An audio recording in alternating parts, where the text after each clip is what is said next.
We begin in Australia with the aftermath of the Sydney hostage crisis that came to a violent end overnight, leaving 3 people dead, including the lone gunman. And for more, Paul E. is joining us from the news center. He's been following this story since it began yesterday. This siege, Paul, in the heart of the country's biggest city, lasted for some 16 hours. How are people coping there?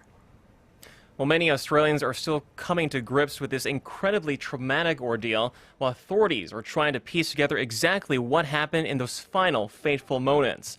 A barrage of heavy gunfire was reported in the early hours of Tuesday as heavily armed officers stormed the Lindt Chocolate Cafe, shooting dead the gunman. Following the raid, New South Wales Police Commissioner Scipione said a total of 17 hostages were accounted for, including those who dramatically escaped earlier Monday.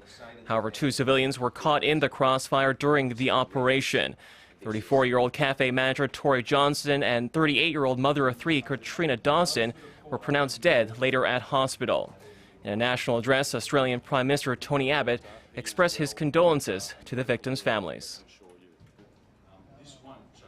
This has been an absolutely appalling and ugly incident. These were decent, good people who were going about their ordinary lives.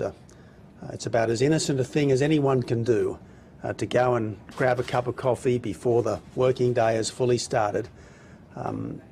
Decent, innocent people who got caught up in the sick fantasy of a deeply disturbed individual.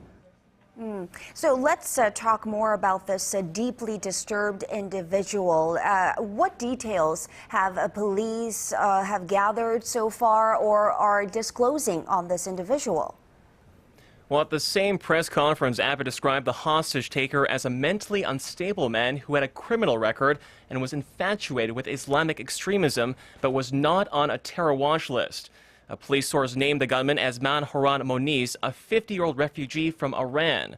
Meanwhile, authorities are inspecting the crime scene for further clues and vowing to conduct a thorough investigation. There are a lot of people for them to interview, and a lot of people are very tired at the moment. A lot of people are very emotional. We have to consider people's health and their welfare and their mental health at the moment.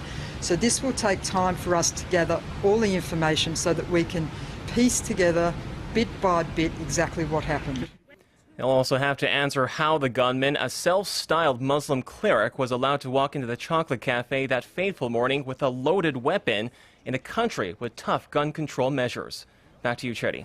Well, I'm sure this incident will continue to have far-reaching implications, and we will keep you posted on those as well. And that was our Paul E. on the latest on the Sydney